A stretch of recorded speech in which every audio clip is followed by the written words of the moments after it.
Hi guys, Faruk ভাই আমি। এই দেখুন সুন্দরবনে এই গাছগুলো দেখুন, একটা খাঁড়ি চলে গেছে আমাদের পাম্প সাইডে। গাছে এখন ফুল এসছে।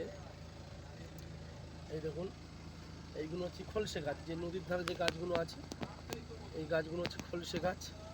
আর ওই যে দেখছেন বড় বড়গুলো, ওইগুলো কেওড়া গাছ, যে ফলটা খাওয়া যায়। এখন জুনের 30 তারিখ 2024, এখন এই ফলটা হয়েছে।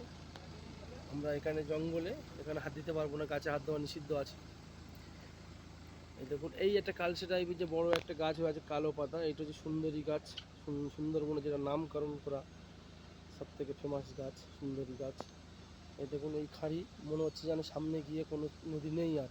কিন্তু এই দেখুন একটা ক্রোকোডাইল আছে, ওই একটা কালো মতন দেখা যাচ্ছে, এটা ক্রোকোডাইল। সেদিনে খাঁড়িতে পারমিশন করে প্রায় 25-30 কিলোমিটার দূরে এই খাঁড়িটা আছে। হট করে কোনো বোট আসতে চায় না, অনেকটা দূর বলে। কিন্তু আমি চলে এলাম হঠাৎ। দেখুন মনে হচ্ছে আমরা কিছু একটা দেখতে পাচ্ছি, টাইগার সম্ভব না। ওখানে তো যাই আমরা, তারপর বলবো। ওই যে খাঁড়িটার সামনে এই দেখুন সবুজ সাথী বোট।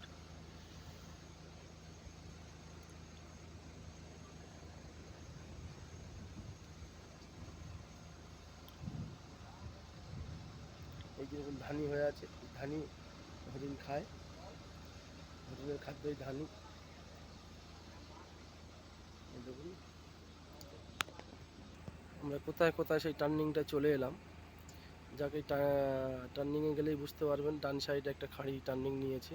আরও সরু চ্যানেলটা দেখুন, একদম সরু, যার মধ্যে তো বোট যেতে খুব অসুবিধা হয়।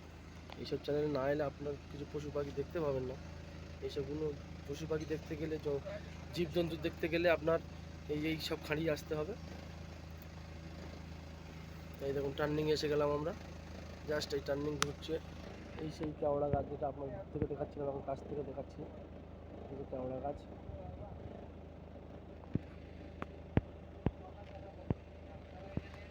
এই টার্নিং নিচ্ছে। এই দেখুন ওই সামনে কত সরু খাঁড়ি। এইসব খাঁড়ি না এলে আপনারা বুঝতে পারবেন না যে কী আছে এইসব খাঁড়ির মধ্যে। বাঘ বলুন, হরিণ বলুন, কোনো শুকর বলুন, এইসব জায়গায় দেখার চান্স। যদি খাঁড়ি দেখুন কত সরু চ্যানেল চলে গেছে একটা। ওই দেখুন গাইস, টার্নিংটা নিয়ে নিলাম।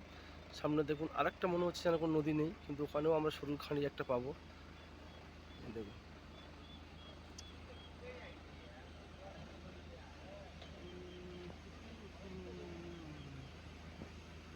যোগাযোগ নাম্বার, যোগাযোগ করবেন।